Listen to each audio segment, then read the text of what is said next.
लेकिन आज उत्तर कुमार बाहर हैं, उस पर कोई भी चर्चा नहीं है। आज कोई भी उत्तर कुमार से सवाल नहीं कर रहा है कि भाई पुलिस ने तुम्हें पकड़ा तो तुमने जहर खुद खाया या तुम्हें दिया। और भी लड़कियां तैयार है जेल, यानी कि अभी जो जेल की तलवार है उत्तर कुमार के लिए वो अभी और भी लटक सकती है उनके ऊपर। इस पूरे प्रकरण की सीबीआई जांच हो। अगर सीबीआई जांच इस प्रकरण की हो जाती है तो इसमें सारी चीज खुल जाएंगी। केवल एक उत्तर कुमार दोषी थोड़ी है, पता नहीं कितने लोग हैं। किन लड़कियों को जो लालच दिया जाता है कि पहले सोना पड़ेगा फिर काम देंगे।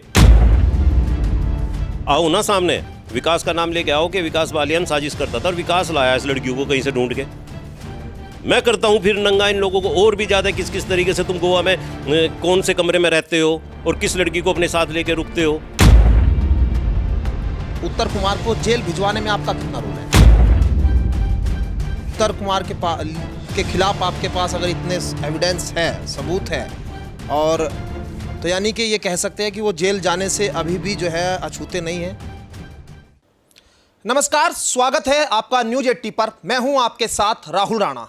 देहाती फिल्म के हीरो कहे जाते उत्तर कुमार, और वो इन दिनों जेल में गए और जेल से बाहर आए। उनके पीछे जो है एक बड़ी कंट्रोवर्सी चली और एक लड़की जिन्होंने उनके ऊपर गंभीर आरोप लगाए, यौन शोषण के आरोप लगाए, उनके ऊपर SC ST के मामले दर्ज कराए और उस पूरे मामले में कहीं ना कहीं उनको ट्रोल खूब किया गया। और ये जो पूरी कहानी हुई, इस कहानी के पीछे एक शख्स का नाम सबसे ज्यादा उभर कर सामने आया।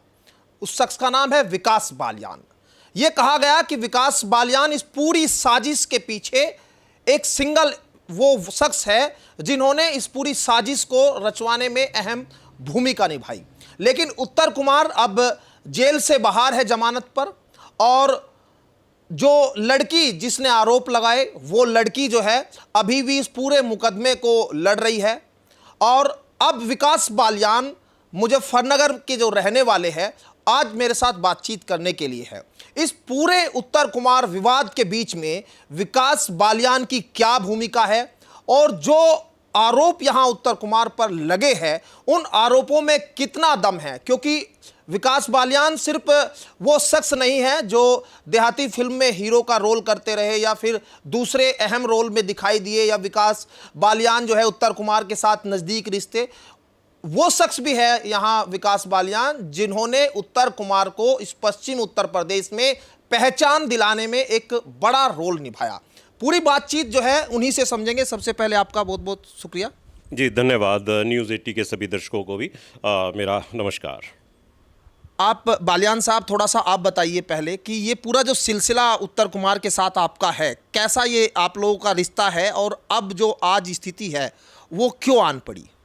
देखिए, कहते हैं कि बहुत अच्छे संपर्क और बहुत अच्छा आपस में रिश्ता कभी रहता है, और अगर दोनों के बीच में विवाद बढ़ जाए या कुछ गलतफहमियां आए या कोई चीज़ घटनाएं घटें तो वो जितना प्यार मोहब्बत रहती है अदावत में भी उतना ही ज़्यादा होती है।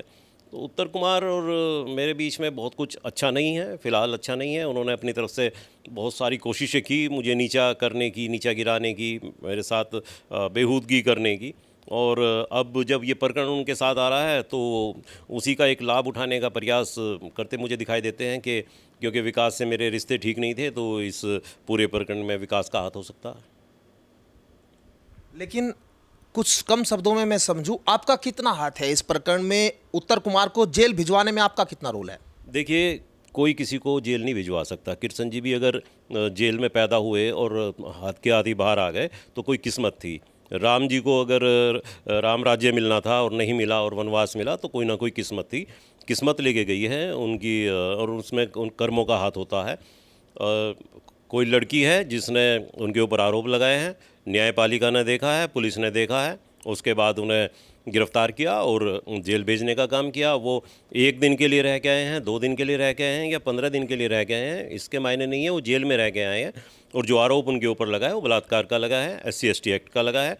तो संगीन आरोप है। हमारे यहाँ सबसे निम्न स्तर के और निकृष्ट आरोप जो होते हैं उसमें वो जेल रह के आए हैं। तो उसमें विकास के कहने से पुलिस या प्रशासन इतना बेवकूफ़ नहीं है कि किसी को भी जेल भेज देगा। कोई लड़की है, उस लड़की ने आरोप लगाए हैं, पुलिस को साक्ष्य मिले होंगे, तब उनकी गिरफ्तारी हुई है और 2 महीने 3 महीने बाद गिरफ्तारी हुई है। और गिरफ्तारी भी बहुत आसान गिरफ्तारी नहीं है। पहले पुलिस गिरफ्तार करने गई तो उनके भांजे मोनू धनखड़ ने पुलिस को रोकने का प्रयास किया। मोनू के खिलाफ भी एक मुकदमा दर्ज हो रखा है, जिसकी बहुत कम लोगों को जानकारी है। उसने पुलिस को उस समय उनका काम नहीं करने दिया, उनके काम में बाधा पहुंचाई। और इस बार भी जब उत्तर कुमार गिरफ्तार हुए, पुलिस ने जिस तरह से भी उन्हें गिरफ्तार किया तो उनके पास फिर बताया गया कि उन्हें जहर दे दिया गया है, उन्होंने जहर खा लिया या नींद की गोलियां खा ली। ऐसी बहुत सारी घटनाएं हुई हैं। लेकिन आज उत्तर कुमार बाहर हैं, उस पर कोई भी चर्चा नहीं है। आज कोई भी उत्तर कुमार से सवाल नहीं कर रहा है कि भाई पुलिस ने तुम्हें पकड़ा तो तुमने जहर खुद खाया या तुम्हें दिया, नींद की गोली खुद खाई या दी तो किसने दी। तो अगर विकास का हाथ होता किसी भी चीज़ में, क्या आते ही वो कहते ना कि विकास ने मुझे गिरफ्तार करके अंदर भिजवाया है, गिरफ्तार करवाया है पुलिस से और जहर खिलवाया है या नींद की गोली दिलवाई हैं। अब क्यों नहीं बोल रहे हैं वो? आप कह रहे हैं कि ये अपने कर्मों की सज़ा वो भुगत रहे हैं, अपने कर्मों की वजह से गए। आप जानते हैं उनको, काफ़ी अच्छे से जानते हैं। जो ये आरोप लग रहे हैं, दूसरी हीरोइनों के साथ भी उन्होंने काम किया होगा। हो सकता है जिस तरह से मैंने कई वीडियो में देखा है कि कुछ सामने आ रही है लड़कियां, कुछ अभी नहीं आ रही है। आप कैसे मतलब देखते हैं ये कर्म किस तरह के रहे उत्तर कुमार के? देखिए, ये एक इंडस्ट्री ऐसी है, जब मैं इस पिक्चर इंडस्ट्री में काम करता था और इन विषय में किसी से बात भी कर दिया करता था, इवन पूर्व केंद्रीय मंत्री डॉक्टर संजीव बालियान भाई लगते हैं, उनके सामने भी जिक्र हो जाते थे इन बातों के, तो वो यही कहते थे यार ये इंडस्ट्री तो ऐसी होती है, इसमें तो ये सब सुनने को मिलता ही है। तो ये एक इंडस्ट्री ऐसी है, इसमें सुनने को मिलता ही है कि यहाँ पे आपको कास्टिंग काउच भी होगा और ये सब चीज़ होंगी। कोई अभिनेत्री, बड़ी अभिनेत्री सामने नहीं आई है जिसने आरोप लगाए हों इस तरीके के। बहुत सारी लड़कियां सामने आई हैं जिन्होंने कहा कि हमें भी इस तरीके का कहा गया कि आपको ऐसा करना पड़ेगा, लेकिन उन्होंने सब ने यही बताया कि उनके साथ ऐसा कुछ हुआ नहीं, कोशिश की गई। हालांकि इतना बड़ा एपिसोड होने के बाद भी जो उनकी पुरानी हीरोइनें हैं, जहाँ से उन्होंने शुरुआत कर रखी है, और अभी तक की जो हीरोइन उनकी बड़ी बड़ी हीरोइन है, उनमें से कोई हीरोइन उनके पक्ष में खुल के सामने नहीं आई। आपने ये देखा होगा कि कोई भी हीरोइन इतने बड़े एपिसोड के बाद, जब इतना बड़ा इंसिडेंट हो गया, राजीव चिल्ला चिल्ला के बोल रहा है, राजीव सिरोही के मरने वाले हैं, इनकी हालत गंभीर है, बिल्कुल ऐसा है। मोनू धनखड़ जाति बिरादरी कार्ड खेल रहे हैं कि जाट जाति, जाट सब का और जाट सब लोग आगे आ जाएं। कोई लड़की जो इनकी हीरोइनें रही हैं वो क्यों नहीं आई? गिने चुनिए 4-5 लड़कियां जो रेगुलर इनकी पिक्चर में दिखाई देती हैं, साइड आर्टिस्ट जो हैं, वही क्यों आई? हीरोइंस क्यों नहीं आई? उन्होंने क्यों नहीं एकदम से आके उनका हालचाल ही क्यों नहीं लेना चाहा? जो इतनी बड़ी एकदम से इन्होंने फिर कंट्रावर्सी कर दी कि कमिश्नरेट घेर लो, आ जाओ सब के सब। क्यों वहाँ 100 लोग भी नहीं इकट्ठे हुए? क्यों इतने बड़े स्टार के लिए जब वो जमानत पे बाहर आए 100 लोग भी इकट्ठे नहीं हुए?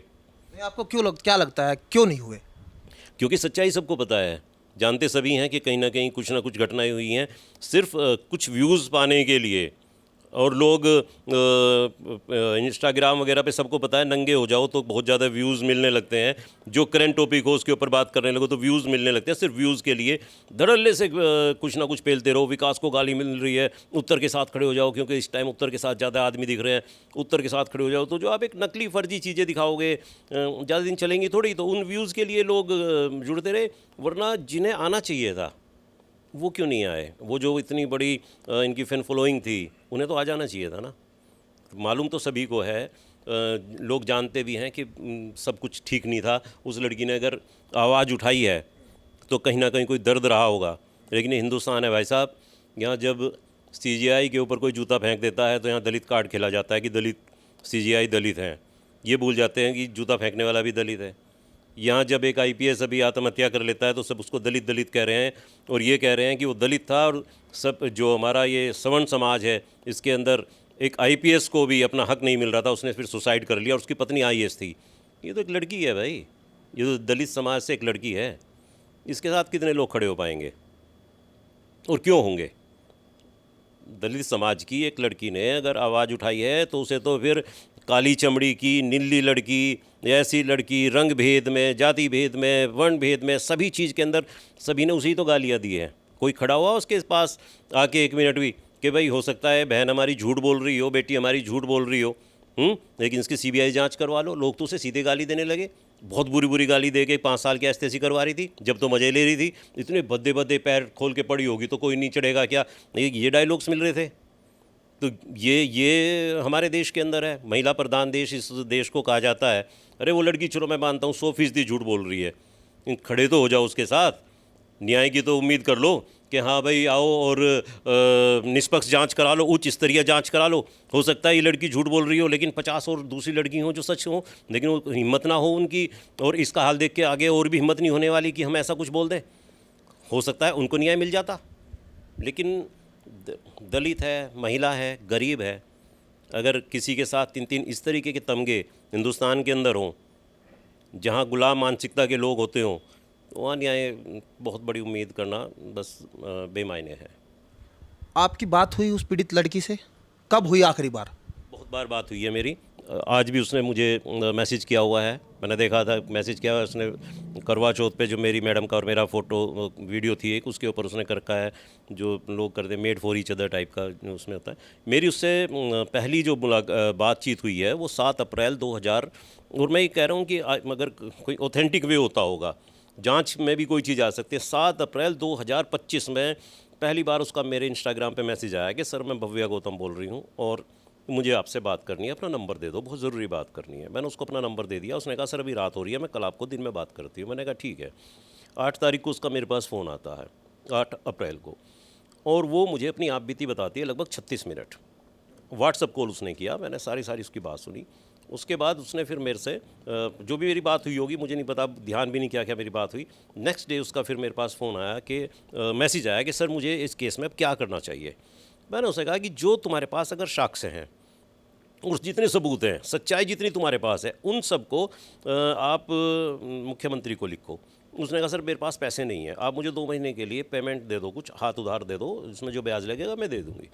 मैंने कहा कि इसके अंदर पेमेंट की या पैसे की कोई ज़रूरत नहीं है, आप महिला आयोग में, SC/ST आयोग में, या जो आपके साथ CM DGP इनके पास आप लिखो और मेल से मेल कर दो, उसी पे ही जांच आ जाएगी, पैसे की ज़रूरत नहीं है। उसने कहा सर कोई वकील का नंबर बता दो, या जो भी 2-4 फ़ोन जो चीज़ें होती हैं वो उसने मेरे से पूछी, जब जो पूछी वो मैंने उसे बताई।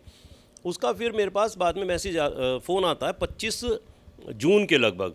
उसने वो रोते हुए उसने मुझे बताया कि मैंने आज अपनी कंप्लेंट दर्ज कराने के लिए गई थी शालीमार गार्डन में। तो मैंने उससे पहले तो कहा मैंने यार तुम शालीमार गार्डन में क्यों गए हो, ये तो उत्तर कुमार का क्षेत्र है। कहने की पुलिस ने यही कहा कि यहीं पे आपको करनी पड़ेगी, लेकिन मेरे साथ यहाँ ऐसा हुआ है, पुलिस वालों ने मुझे केस कंप्लेंट दर्ज नहीं की है, तहरीर रख ली है।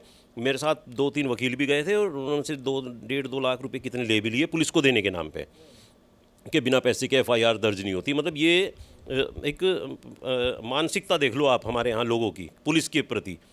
तो खैर कोई नहीं, मैंने कहा तो फिर कहने लगे जी एक प्रिंस चौधरी नाम का वहाँ पे, या प्रिंसी चौधरी कोई है, उन्होंने मेरे से ये कहा है कि 5 पिक्चरों में तो तुम्हें अच्छी पिक्चरों में काम दिलवा देंगे और 15-20 लाख रुपए दिलवा देंगे, कल को तुम्हारी उत्तर कुमार से बैठ के बात करा देते हैं और इस प्रकरण को ख़त्म करवा लो यहीं बैठ के। तो मैंने कहा तुम क्या चाह रहे हो? कहने सर मुझे तो कार्रवाई चाहिए, ये बंदा जेल में चाहिए, मैं बिल्कुल किसी भी कीमत पे कॉम्प्रोमाइज़ नहीं करने की। मैंने कहा देख लो जो तुम्हें जिस तरीके से भी करना है, तो ये तरीके होते हैं। अगर तुम्हारी बात नहीं सुनी जाती तो मीडिया में जा सकते हो। जो एक आदमी सलाह दे सकता है वो सलाह मैंने उसको ज़रूर दी है। उसके बाद उसका फिर मेरे पास अभी कोई 2 महीने पहले फ़ोन आया। उसने कहा कि सर मेरे पास पैसे नहीं हैं बिल्कुल भी, मुझे होटल से भी बाहर निकाल दिया गया है, मैं बहुत मतलब लड़ नहीं पा रही हूँ, सुसाइड कर सकती हूँ, इस तरीके से चीज़ें उसने बहुत सारी चीज़ें बताई। तो फिर मैं अपने बयान देने के लिए गया ACP ऑफिस में। वहाँ जाके मैंने ACP साहब को ये बोला भी कि वो लड़की सुसाइड भी कर सकती है। तो उन्होंने बल्कि मुझे कहा कि नहीं उसकी मदद करनी चाहिए। मैंने कहा नहीं वो तो पैसे के लिए भी, उसे तो पैसा भी नहीं है। कहने नहीं अगर आपके पास पैसे हो, आप उसे मदद करने की हिम्मत हैसियत हो तो आप उसकी मदद करो। मैंने कहा जी मैं इस मामले में किसी कीमत पे पैसा इसलिए नहीं दे सकता उस लड़की को, कल को ये लड़की झूठी साबित हो या कहीं कोई बात हो, ये आ जाएगा कि उस आदमी के ऊपर कार्रवाई कराने के लिए विकास पैसे दे रहा था। तो मैं अपने ऊपर एक झूठा इल्ज़ाम ये नहीं लगवाना चाहूँगा किसी भी कीमत पर, ये तो मैं करूँगा नहीं। तो ये सब चीज़ें होती रही। फिर बाद में पता चला कि उत्तर कुमार की इस प्रकरण में गिरफ्तारी हुई और वो मुख्यमंत्री के पास गई, उसने कुछ सुसाइड का वो किया, फिर जांच बदली, फिर गिरफ्तारियां हुई। तो उसने लड़की ने फिर एक दिन मुझे फ़ोन पे बताया कि सर पिछली पुलिस ने जो CDR वगैरह हमारी निकाली थी, जो जांच थी, उसमें मेरी एक बातचीत दिखाई थी उत्तर कुमार के साथ। लेकिन जो कमी नई इन्होंने जब इन्वेस्टिगेशन की तो उसमें 35 थी, जो रात में भी 1-1.5 घंटे तक थी। मतलब काफ़ी वहाँ पे एविडेंस थे इनके आपस में, दोनों के बातचीत करते थे, आपस में मिलते जुलते रहते थे। अब बाहर है वो, तो अब आप लोग क्या कर रहे हैं? क्योंकि आप लोग सलाहकार तो है, आप तो सलाहकार है ही पीड़ित लड़की के साथ में, अभी भी सलाह दे रहे हैं आप लोग।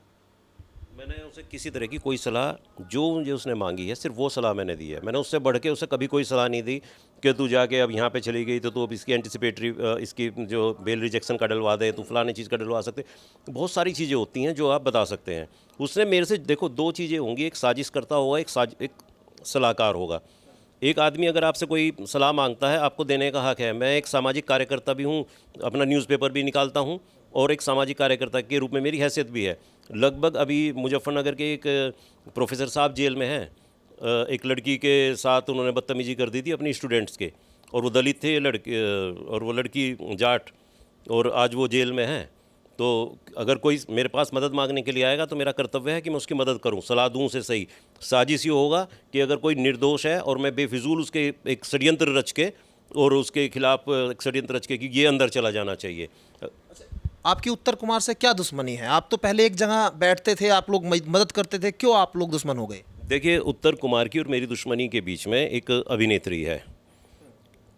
उस अभिनेत्री को, उत्तर को हमेशा यही डर रहा कि उसका उसने शोषण किया लंबे समय तक, कि विकास बालियान उस लड़की को बेटी कहता है, उसके सिर पे हाथ रखता है, तो उसका कुछ भी बुरा नहीं कर सकता। और उत्तर कुमार ने उस लड़की का बार बार बुरा करना चाहा। उत्तर कुमार को ये लगता था कि अगर विकास बालियान इस लड़की की सपोर्ट करता रहा तो तुझे इस लड़की को बहुत कुछ देना पड़ेगा। उत्तर उसको कुछ भी देना नहीं चाहता था।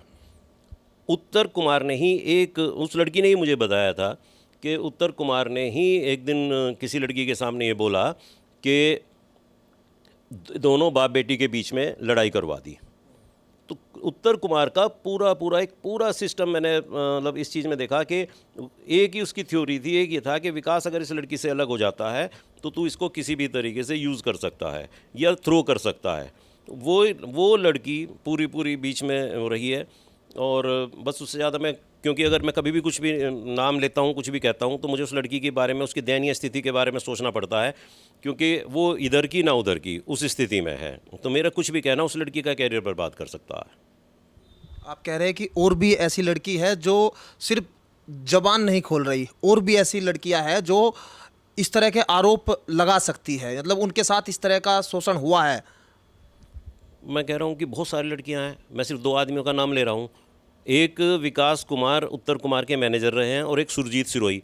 पुलिस सिर्फ दो को पकड़ ले और थर्ड डिग्री का भी ना प्रयोग करे, सिर्फ इनको आपस में शीशे के इधर उधर बैठा के कह दे कि उसने ये बताया और उसने ये बताया, उसका क्रॉस एग्जामिन कर ले, तो सारा का सारा भेद खुल जाएगा कि एक लड़की थी या 50 लड़की थी, किसके साथ क्या क्या हुआ है। क्योंकि हमारे यहाँ दो चीज़ें हो रही हैं। लोग भी ये कोई नहीं कह रहा कि उत्तर कुमार ने गलत नहीं किया होगा, आज सपोर्ट कर रहे हैं सब उत्तर कुमार की, लेकिन ये कह रहे हैं कि लड़की की सहमति थी। तो जो ये रिलेशंस वाली लड़कियां जो आई हुई हैं ना, जिन्हें आज तक भी किसी के खोपड़ी में, दिमाग में ये बात नहीं जा रही कि इन लड़कियों को जो ये लालच दिया जाता है कि पहले सोना पड़ेगा फिर काम देंगे, ये जो इतनी बड़ी जो चीज़ है, जिसको लालच में आके या जिसको दबाव में आके, जिसको एक ब्लैकमेल मान लो या कोई भी चीज़ कर लो, उस तक लोग नहीं पहुँच रहे। कोई भी व्यक्ति ये क्या कर रही थी, 3.5 साल उसके साथ क्यों थी, 5 साल क्यों थी, ये तो कह रहे हैं वो ऐसा क्यों कर रहा था, ये इस इंडस्ट्री के अंदर ये ऐसा क्यों हो रहा है। तो इसी के लिए तो मैं बार बार कह रहा हूँ, मैंने जहाँ से हमारी बात शुरू हुई थी, उत्तर कुमार जो मेरे से रिवेंज रखने लगा था, मैंने सीबीआई जांच की मांग की थी कि इस पूरे प्रकरण की सीबीआई जांच हो। अगर सीबीआई जांच इस प्रकरण की हो जाती है तो इसमें सारी चीज़ खुल जाएंगी, केवल एक उत्तर कुमार दोषी थोड़ी है, पता नहीं कितने लोग हैं। मैं उत्तर कुमार की टीम के कई लोगों के, आप जिनकी पहली पिक्चर में इनके साथ रहे थे, उनमें से एक के ऊपर रेप केस रहा, वो जेल रह के आए, नाम नहीं मैं उनका लूँगा। एक और इनकी पिक्चर में भी पिछले बिजनौर के हैं, अभी इसी जनवरी में जेल रह के आए एक लड़की के साथ इसी तरीके से करने में ही। कई इनके, बल्कि एक इनके धामा जी जो इनके राजनीतिक आदमी हैं, उनके ऊपर खुद एलिगेशन लगा, हालांकि वो उस एलिगेशन से निकल गए, इसी तरीके का एलिगेशन लगा। जो अगर आप इनके सारे की सारी चीज़ें, 5-7 लोगों का तो मैं नाम यही बता दूंगा आपको।